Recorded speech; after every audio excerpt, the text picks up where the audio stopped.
Seja bem-vinda, seja bem-vindo. Eu sou Franklin Valverde e você está no canal Onda Latina, o espaço da latinidade. Neste vídeo vamos falar de Rubén Blades, o panamenho Rubén Blades, o rei da salsa. Não tem ninguém melhor no mundo para cantar salsa do que o Rubén Blades.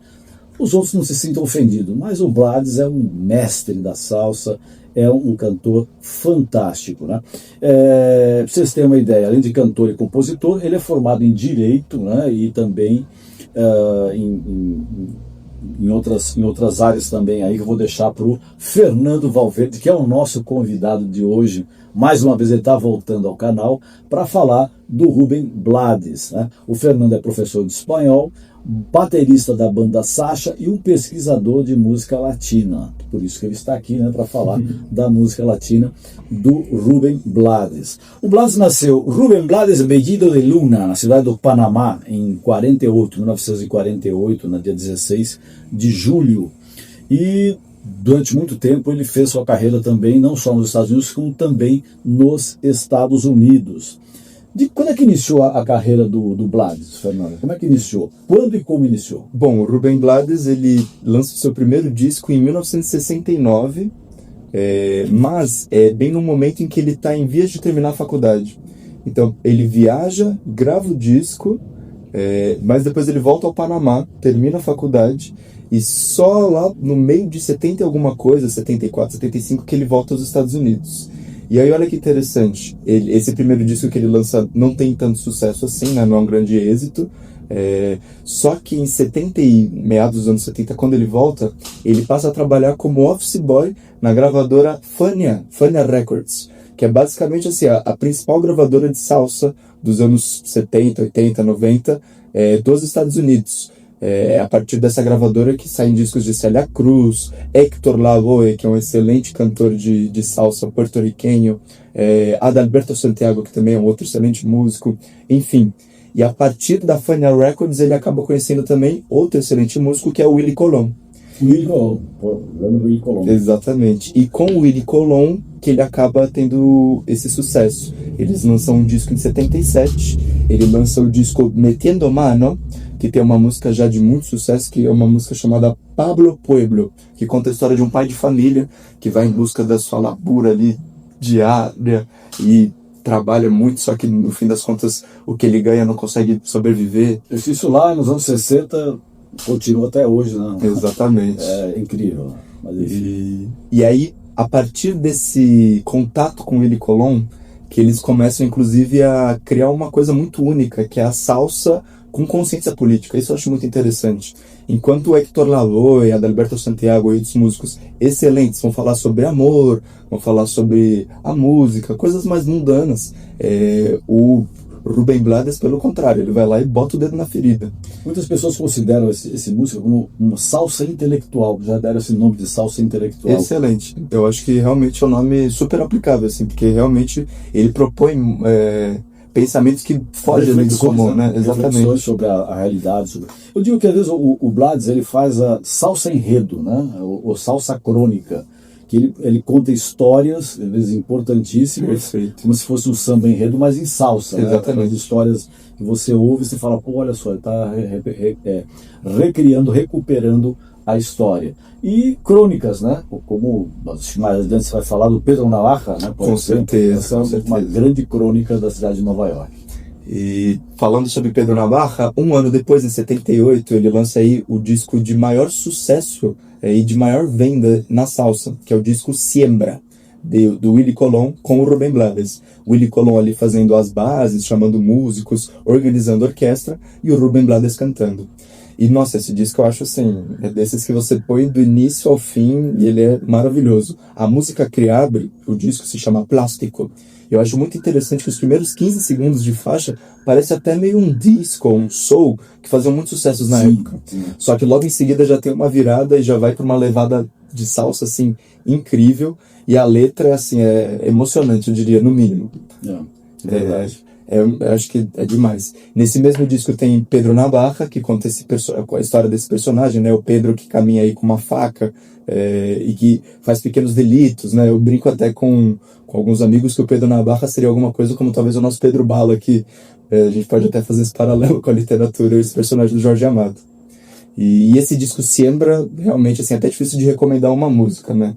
Mas Buscando a Guajaba também uma música muito boa desse disco. Enfim, é difícil de mencionar uma só.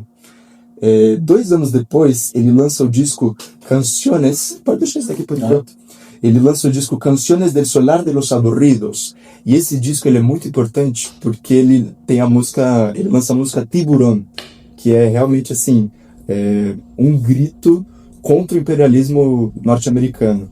E é a partir dessa música que ele fica, assim, acho que mais de 1 década e meia sem tocar nos Estados Unidos, que levaram essa crítica ali completamente. Foi proibida essa música, né? Ele foi censurado nos Estados Unidos por causa de tiburão. Exatamente. Não era o peixe, né? Não é o tubarão, exatamente, é uma metáfora. O tiburão é o grande país do norte, né? Exatamente. E o refrão é muito bom, né? Que ele fala, si lo ven que viene, Paulo el tiburón. Que é, se você vê que está chegando esse tubarão, desce a marreta, mete o pau nele.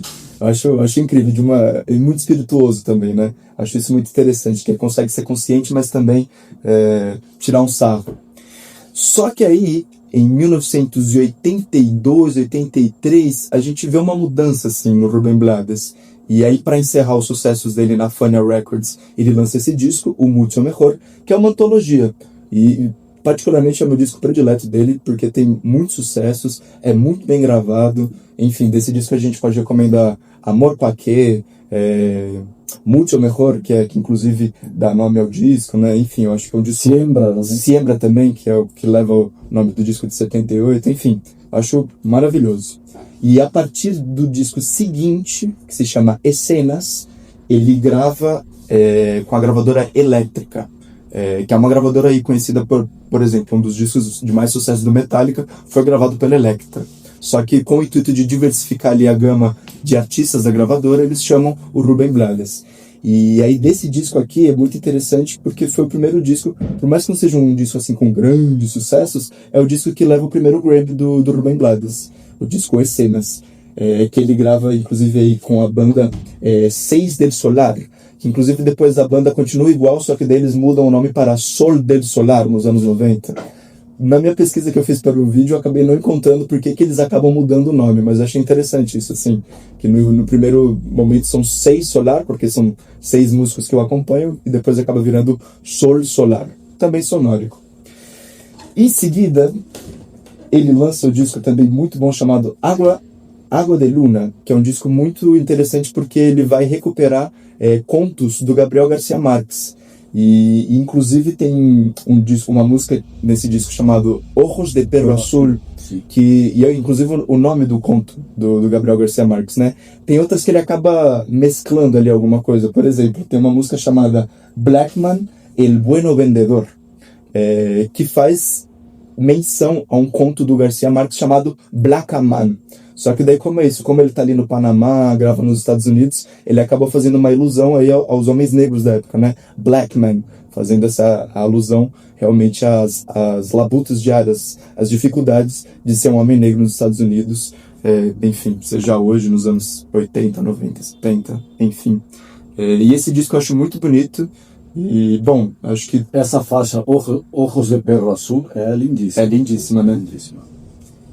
Bom, esse disco eu recomendo muitíssimo, e para além de tudo você ir atrás de descobrir a qual faixa se menciona o conto de Gabriel García Márquez, ou onde está a influência do García Márquez. Eu acho um disco muito interessante também. Só que o Rubén Blades não vai só no campo da música, né? O Rubén Blades realmente ele é um cara muito atuante em outros âmbitos culturais e até políticos. É verdade, né? O Rubén Blades, por exemplo, é ator. Ele participou de vários filmes e séries de televisão, né, de 10 produções, na verdade, né, entre filmes e séries de televisão. E destaco, né, acho que um filme que ele participou, é um filme de 88, que chama-se Rebelião em Milagro. Um filme que foi dirigido pelo Robert Redford e que teve a participação da nossa Sônia Braga. né? No tempo que ela desenvolveu a carreira dela nos Estados Unidos, ela participou desse filme junto com o Ruben Blades e também com a Melanie Griffith, também é uma das atrizes que participam, e o John Nichols, que participa também, o ator desse filme. O que é esse Rebelião e Milagro? É um magnata que quer construir um resort, e aí a construção desse resort vai destruir a região. E aí tem um levante, digamos, das pessoas da região para proteger o local, porque a vida vai acabar, a água deles vai acabar, então eles não vão ter mais o que comer, o que beber. Por quê? Porque tudo vai ser desviado para a construção desse resort de alto luxo. E aí a Sônia Braga, que tem um papel importante nesse filme, ela é uma das ativistas contra a construção desse resort. Além desse lado de ator do Ruben Blades, a gente tem que destacar o lado político, né? O Ruben Blades já foi candidato a presidente do Panamá. Ele foi candidato a presidente do Panamá em 94, ele fundou um partido em 92, que é o Movimento Papa Egoró, que foi fundado em 92, como eu disse, e com esse partido ele disputou as eleições. Papa Egoró significa Mãe Terra, né? Isso na língua Emberá. Língua Emberá, que é uma língua lá dos indígenas, dos povos nativos do Panamá. E só que ele não teve muito sucesso, né? Ele foi o terceiro colocado nessa eleição com 18% dos votos. Mas ele se lançou, acho que teve até para um sujeito que não era político, que era um outsider, chegar a terceiro lugar com 18% é um número considerável. Isso foi em 94.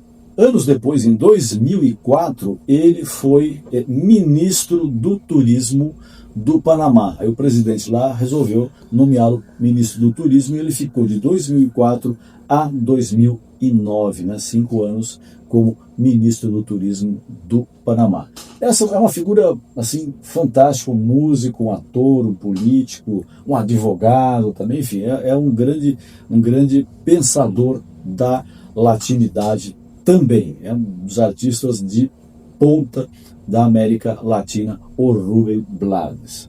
E assim nós fizemos o nosso vídeo de hoje, com o Fernando Valverde aqui, dando uma série de informações riquíssimas a respeito dos discos do Ruben Blades. E convido você a curtir o vídeo e também a se inscrever. Se já se inscreveu, muitíssimo obrigado. Convide familiares, convide amigos, para nós ampliarmos a nossa rede e fortalecer o nosso canal. E uma coisa que é fundamental, e siga na fiesta!